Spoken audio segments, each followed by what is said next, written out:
Some nights on the road don't start with the roar of an engine or the whisper of wind cutting across the asphalt. Some start with a sentence so heavy it rearranges the air around you. Mine began the second a boy looked up at my trucker jacket, eyes wide and shaking, and said, "He hit her again." 5 words, 5 sparks thrown into a room soaked in gasoline. And before my mind could catch up, before my breath could steady, I found myself asking the only question that mattered. Who did he mean? And where was she now? I had just stepped into the truck stop cafe, the kind with flickering neon and a constant smell of burnt coffee lingering in the air. Diesel fumes drifted through the open doorway behind me, mixing with the metallic chill of midnight. The place was quiet, too quiet for a stop that usually pulsed with tired truckers and restless travelers. My boots hadn't even settled on the floor mats when the boy approached, hands stuffed deep into the pockets of a coat too thin for the cold, breath fogging in uneven bursts. He couldn't have been more than 11. Brown hair flattened by wind, a bruise beginning to bloom beneath one eye,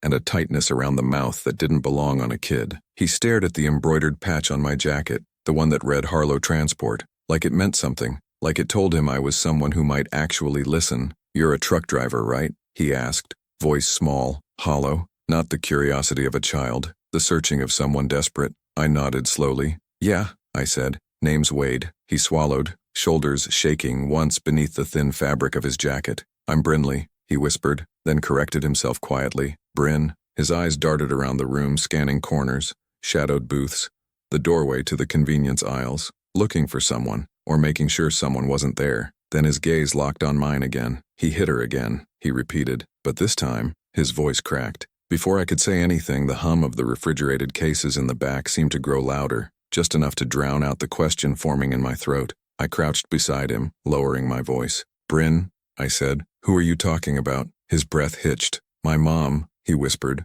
"Nora." The name trembled out of him like it hurt to say. "We thought he was gone. We thought we were safe." His fingers curled tighter inside his pockets. "But Talon found us." The name punched the air out of my chest before I even understood why. I'd never met a Talon Reddick, but some names come with a feeling, a weight, a shadow, and this one landed on the boy's shoulders like a chain. I looked toward the booths lining the window, the dim glow from the fluorescent bulbs stretching shadows across empty seats. Whoever this Talon was, he wasn't in the open. Not yet. I placed a steady hand on Bryn's shoulder. "Where's your mom now?" His lower lip quivered. His eyes filled fast. He lifted one shaking hand and pointed toward the back hallway of the cafe. "Behind that door," he whispered, "and he's still with her." The room suddenly felt too small, too quiet, too dark. The hallway Bryn pointed to was dim, lit only by a single buzzing fluorescent tube that flickered like it was struggling to stay alive. The door at the end of it, paint chipped around the handle, hinges rusted from years of spilled mop water, was cracked open just enough for a thin strip of yellow light to bleed onto the tiles. A space meant for employees. Storage, restocking, not a place anyone should be afraid to enter. And yet the fear radiating off that boy said more than words ever could. I rose slowly, my boots whispering across the floor. Bryn stayed close, almost glued to my side, but not touching.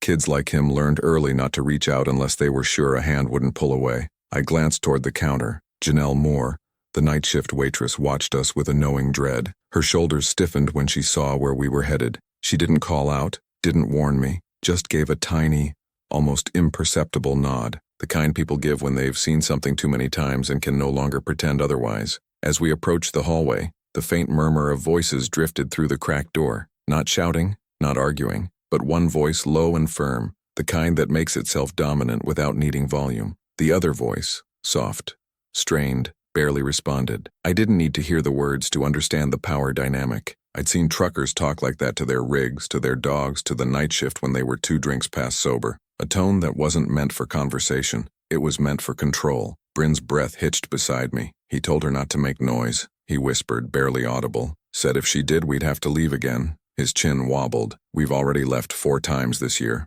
I stopped walking. 4 times. A kid shouldn't know that kind of number. Shouldn't know the rhythm of running. Shouldn't know the low thrum of fear that comes from listening to your mother try to hold herself together. I crouched again, placing a steadying hand on his shoulder. "You're safe with me," I said. Not a promise I made lightly. Not a promise I ever said unless I meant it. His eyes shimmered, reflecting the pale yellow light leaking from the hallway door. He didn't say thank you. He didn't nod. He simply breathed in, shaky and small, like he was trying to believe me even though life had taught him to doubt everything. When I stood again, the air felt heavier, The buzzing light above us flickered harder, humming like a warning. I took the last few steps toward the door. The closer I got, the more the hair on my arms rose. Something in that room shifted. Maybe a shadow, maybe a breath, maybe instinct pulling the strings. I pushed the door open another inch. The voices stopped. Just like that. Silence in moments like that isn't empty. It's loaded. It hits the ears like a weight, like something thick enough to taste.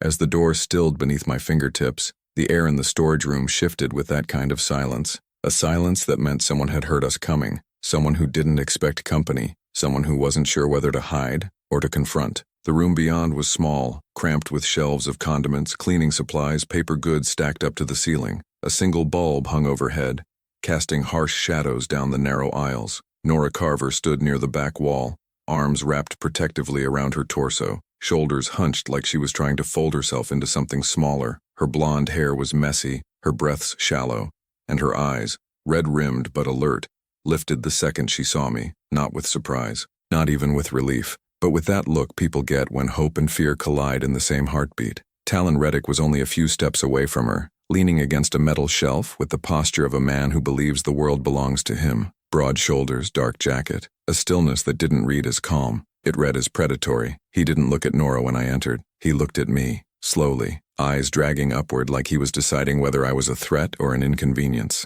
Either way, I knew immediately. This man wasn't afraid of being wrong. He was afraid of being challenged. Behind me, Bryn inhaled sharply. Talon's gaze snapped toward the sound. His jaw tightened. "Didn't I tell you to stay put?" he said coldly, voice filling the cramped space like smoke. Not loud, but sharp enough to make Bryn flinch, to make Nora's fingers twitch toward her son. Out of pure instinct, every muscle in her body wanted to reach him, but fear glued her feet to the floor. I stepped further into the room, blocking Talon's line of sight to Bryn. "He needed help," I said, voice steady and low. Talon's lips curled into something like amusement, but colder. "And you think you're the guy to give it?" he asked. "You truckers always think every problem is yours to fix." He pushed off the shelf, straightening, testing his weight as he approached by a single calculated step. Nora shook her head softly, barely enough for anyone but me to catch. Not a warning about danger, a warning about him, about what he becomes when challenged. A lifetime of fear communicated in one tiny, trembling gesture.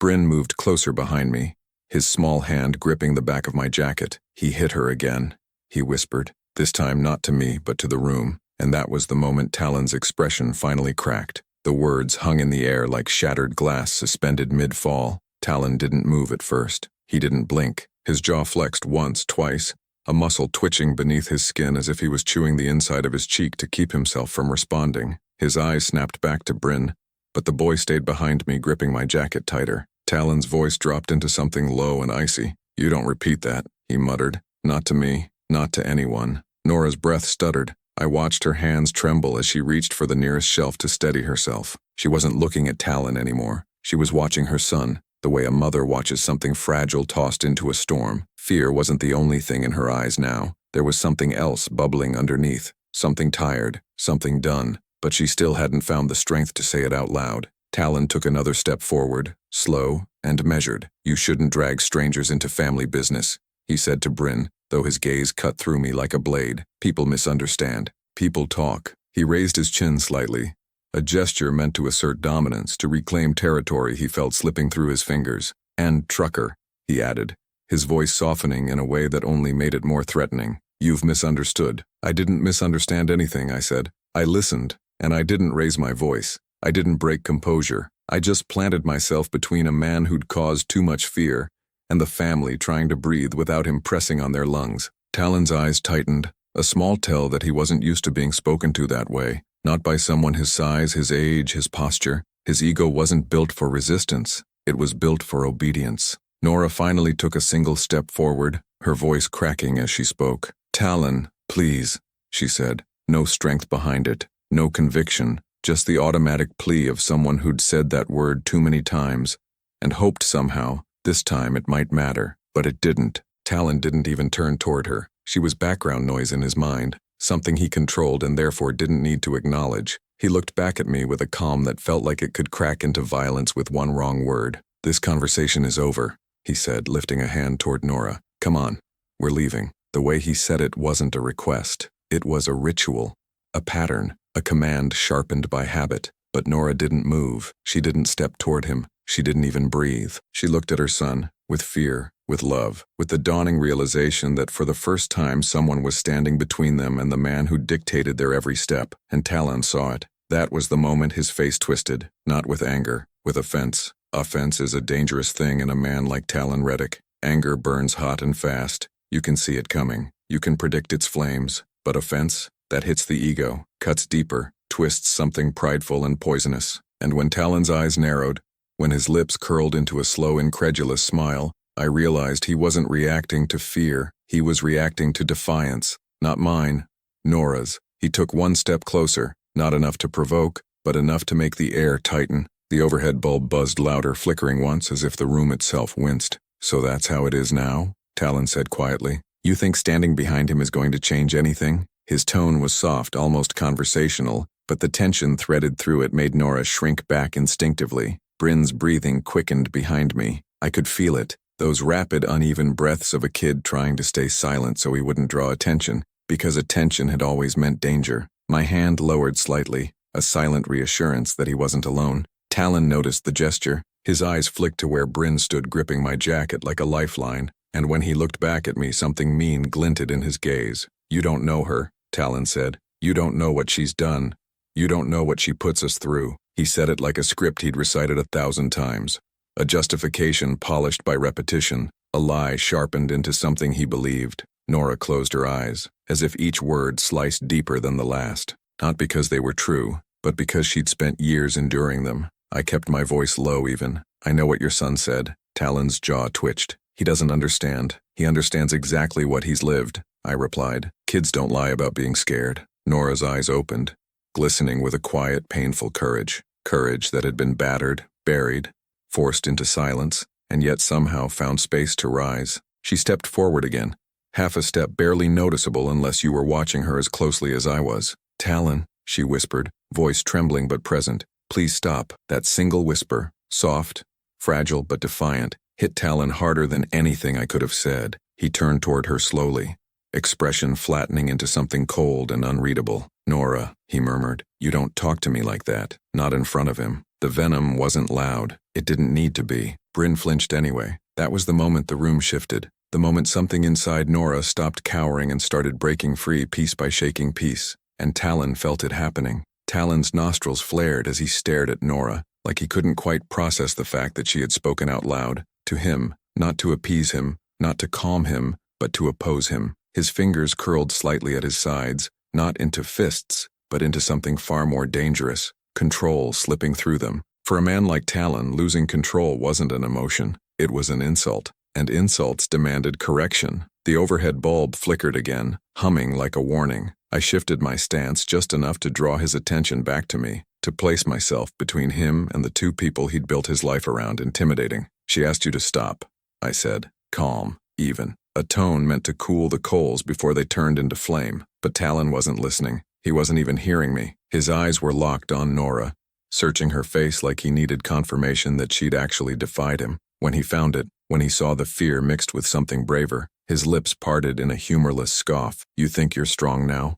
he muttered. "Just because someone's standing in front of you?" Nora didn't answer. She didn't have to. Her silence was already louder than anything she could have said. Bryn edged around me slightly, trying to get a glimpse of his mother. His hand stayed gripped to my jacket, knuckles white, but his eyes, wide and frightened, were fixed on her. Not on Talon, on her, as if waiting to see whether she would stay standing, whether she would keep fighting, whether this time would be different. When she finally looked at him, their eyes met in a single, wordless exchange. A plea, a promise, a question neither dared speak aloud. I stepped further into Talon's line of sight, forcing his attention back to me. "You need to walk away," I said quietly. "Right now." It wasn't a threat. It wasn't a command. It was a final chance, a lifeline. Talon stared at me like I'd spoken in another language. "Walk away?" he repeated, voice rising just enough to tremble. "You don't tell me what to do. You don't know what you're stepping into, driver." But I did know. I'd seen this scene too many times in too many late-night diners, too many gas station aisles, too many parking lots where broken families held themselves together by threads. I knew the posture, the breathing, the shifting weight of a man deciding whether to escalate or retreat. Talon wasn't choosing logic anymore. He was choosing pride, and pride never chooses peace. Nora's voice trembled as she tried one more time. "Talon, please don't make this worse." Her plea should have softened him. Instead, it hardened him like concrete. He took one slow, deliberate step forward, and the moment he did, the entire room braced for what would happen next. The sound of Talon's boot hitting the floor echoed through the room. Sharp, heavy, final. Bryn sucked in a breath behind me, the kind of breath that comes from a child remembering a pattern they've tried so hard to forget. Nora's shoulders curled inward, her hands instinctively rising as if to shield herself from something she'd lived through too many times. And Talon. He wore a look I'd seen on the faces of men who believed the world bent around their temper. I shifted my weight subtly, planting my boots in the narrow strip of floor between him and the family, trying to disappear behind me. Talon noticed. His eyes hardened, narrowing as he tilted his chin up. "So that's it, huh?" he said softly. "You're gonna block my way? Some stranger who decided he knows the whole story?" His voice was ice over steel. Quiet, controlled, simmering with the kind of heat that never needs to be loud to burn. "You don't need the whole story," I replied. "You only need to see what's happening right now." He scoffed again, but the amusement didn't reach his eyes. He leaned slightly to the left, just enough to glance at Nora. She froze under that stare. "You letting him speak for you now?" he asked. "You that weak?" The words slithered across the room, designed to sink into old wounds. Nora's chin trembled, but for the first time since I walked in, she didn't look down. She didn't fold. She looked straight at him, eyes full of fear, yes, but also something else. Resolve. Bryn took a small, shaky step forward, staying behind me but closer to his mother. "Mom doesn't want to go," he whispered, voice almost breaking. "We don't want to go." It was the first time he dared say we in front of Talon. Not she, not her, we. The unit Talon had been fracturing so long suddenly stood on its own 2 feet, and the boy's voice, soft, trembling, but true, was a strike Talon never saw coming. Talon's expression shifted sharply, not into rage, into disbelief, the kind a man feels when control slips through fingers that have never known what it means to let go. He stepped forward again, shoulders tightening as if preparing for whatever came next, even if he had no idea what that would be. "Brinley," he said, voice low, the kind of low that used to make Bryn fall silent,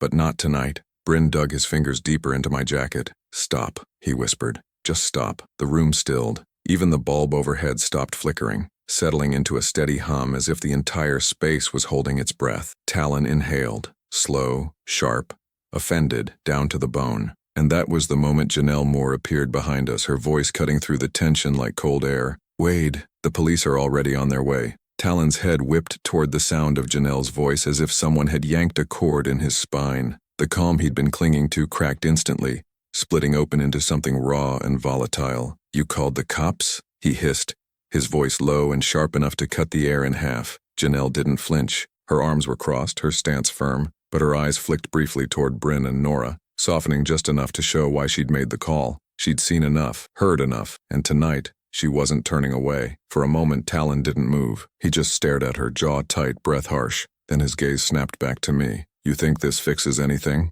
he spat. "You think you swoop in, play hero, and suddenly the world changes?" He took one more step forward, but this time it wasn't aimed at Nora. It wasn't aimed at Bryn. It was aimed at me, with every ounce of shame he refused to face funneling into a single reckless moment. I stayed rooted where I stood. "This isn't about me," I said. "It never was." Talon let out a hollow laugh, one without humor. "That's the problem. You people always think you know better. You see one moment and think you understand a lifetime." His voice shook now.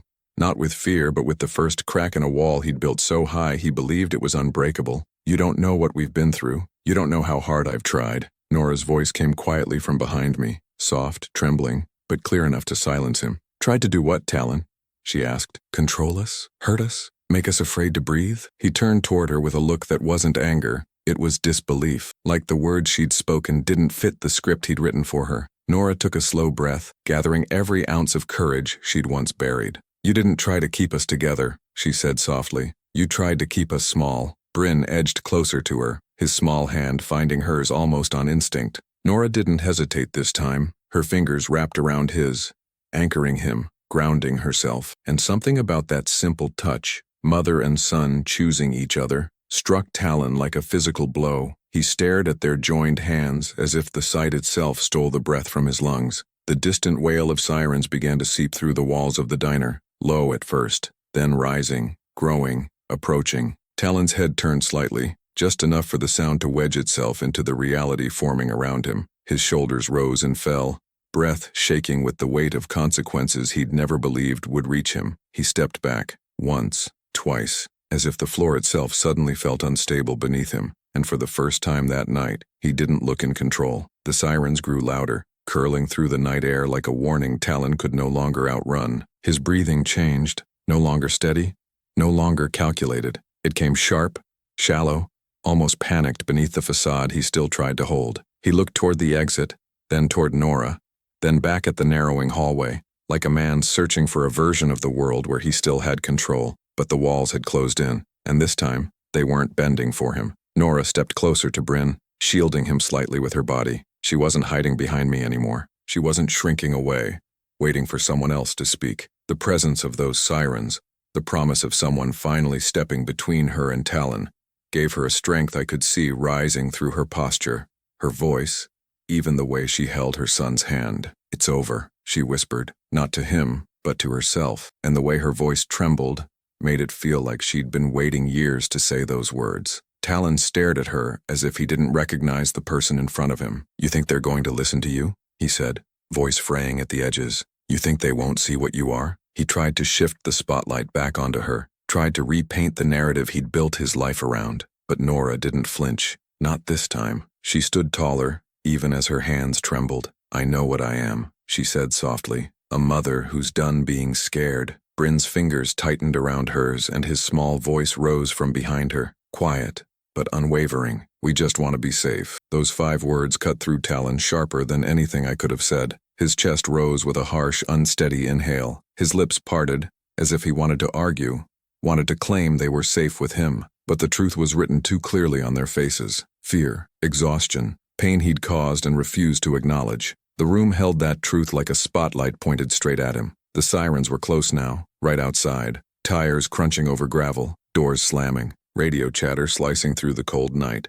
Talon's shoulders slowly slumped and the fight drained out of him, not replaced by regret, not replaced by understanding, but by something hollow. A man watching the last illusion of control slip from his grasp. He took another step back, bumping lightly into a shelf behind him. The clang echoed like a final punctuation mark on a sentence he couldn't rewrite. Janelle moved to the doorway, her voice steady. "They're coming in," she murmured. "Just stay where you are." She wasn't talking to me, or Nora, or Bryn. She was talking to the man who suddenly looked smaller than he'd ever admit. Talon's eyes darted to the door, then to the floor, then finally, hesitantly, to his own hands. Hands that had done damage he couldn't undo. Hands now shaking as the weight of accountability crept closer. When the officers stepped through the diner entrance, their flashlights cutting long beams through the dim space, Talon finally exhaled, a long, trembling, defeated breath. He didn't run. He didn't shout. He didn't pretend. He just stood there as the world he'd controlled for too long finally came to a stop around him.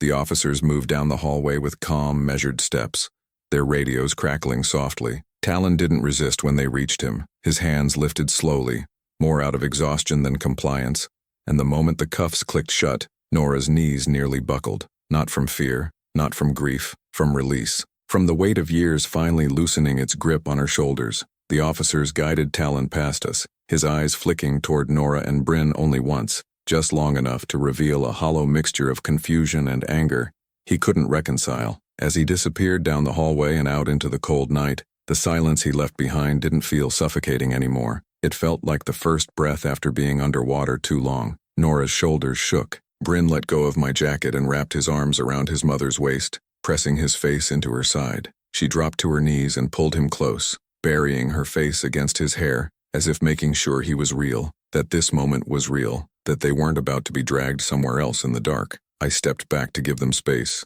leaning against the doorframe as the last echoes of police radios faded outside. The fluorescent bulb above finally steadied, humming with a soft, steady glow. Janelle stood nearby, wiping her eyes discreetly with the corner of her apron. For all the late nights she'd worked in that diner, this was the first time she'd seen something break in the right direction, something heal instead of hurt. She gave me a small nod, soft, grateful, tired. Nora finally looked up at me. Her eyes were swollen, but clear in a way they hadn't been the entire night. "Thank you," she whispered, voice trembling from the weight of everything she couldn't say. I shook my head. "You didn't need me," I replied quietly. "You just needed someone to stand long enough for you to find your footing." She let out a shaky breath, one hand still wrapped around Bryn's back. "Then thank you for standing." Bryn turned to face me, still holding his mother's hand. He didn't say anything at first. Kids who've lived with fear take time to trust their voice again. But after a moment, he stepped forward and hugged me, small arms tightening around my waist, a gesture so sudden and pure it struck something deep in my chest. "Thank you, Wade," he whispered, "for listening." And that was the one thing no one had ever taught him he deserved. As they walked toward the diner exit, Nora's arm around her son, the neon lights reflecting off the wet pavement outside, they didn't look back at Talon's shadow. They didn't look back at the storage room where fear had lived for too long. They looked forward, toward the cruiser lights that weren't frightening anymore, toward the horizon of a road they could finally choose for themselves. I headed toward my rig, the cold night settling around me like an old friend. Some nights on the road leave you with stories, others leave you with scars, but nights like this, they leave you with a reminder. The strongest thing you can do for someone isn't to save them, it's to stand with them while they save themselves. If this story moved you, if it reminded you that courage comes in quiet breaths and trembling steps, leave a like. Subscribe. Stick around for the next long night on the road. There's always someone out there who needs a witness, someone who needs a voice, someone who needs a moment of truth. And as long as these wheels keep turning, I'll be there to answer it.